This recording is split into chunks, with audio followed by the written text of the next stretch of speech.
নমস্কার বন্ধুরা, মেঘার সাথে বাঙালিয়ানার আরও একটি নতুন পর্বে আপনাদের সবাইকে স্বাগত।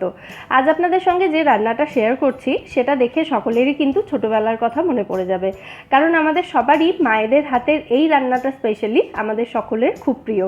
আজ শেয়ার করছি আপনাদের সঙ্গে ডিম ভাঙার তরকারির রেসিপি। একদম আমার মা যেভাবে রান্নাটা করতেন আমি ঠিক সেইভাবেই এই রান্নাটা আপনাদের সঙ্গে শেয়ার করছি।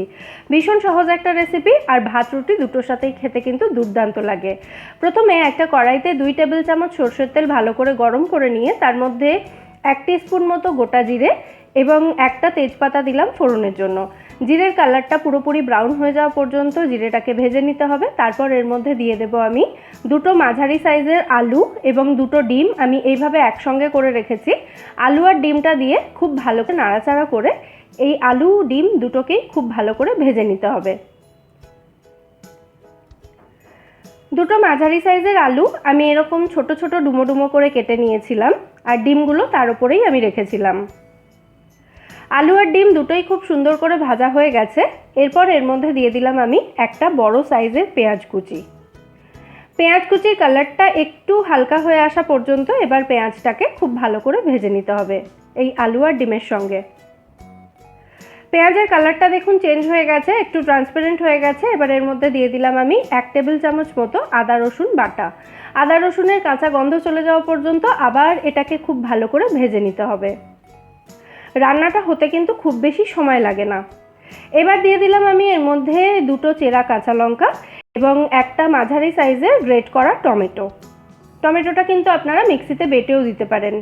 এবার এই সমস্ত উপকরণগুলোকে একসাথে একটু কষিয়ে নেব। তারপর এর মধ্যে দিয়ে দেব কিছু গুঁড়ো মশলা।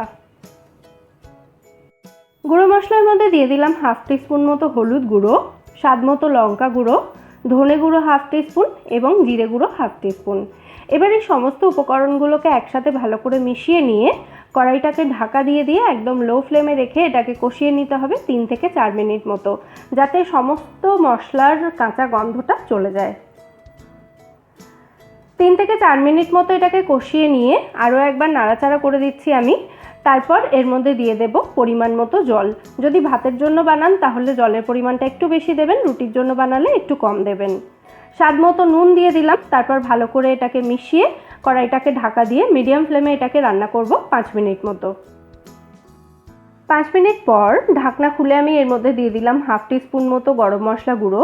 ভালো করে মিশিয়ে নিতে হবে, আর এই সময় চেক করে নেবেন আলুগুলো সেদ্ধ হয়ে গেছে কিনা ঠিক করে।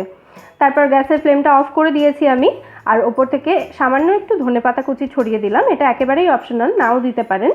তারপর ভালো করে এটাকে মিশিয়ে এই গ্যাস বন্ধ অবস্থাতেই কড়াইটাকে ঢাকা দিয়ে রেখে দিতে হবে 2 থেকে 3 মিনিট মতো। তারপর আমাদের ডিম ভাঙার তরকারি এখানে একদম রেডি সার্ভ করার জন্য। অবশ্যই ট্রাই করবেন এবং আমায় জানাবেন রেসিপিটা আপনাদের কেমন লাগলো। রেসিপি ভালো লাগলে ভিডিওটাকে একটা লাইক এবং শেয়ার করে প্লিজ চ্যানেলটা সাবস্ক্রাইব করে নেবেন। ফিরে আসবো নতুন কোনো রেসিপি নিয়ে। সবাই সুস্থ থাকবেন, ভালো থাকবেন এবং সবাইকে খুব ভালো রাখবেন।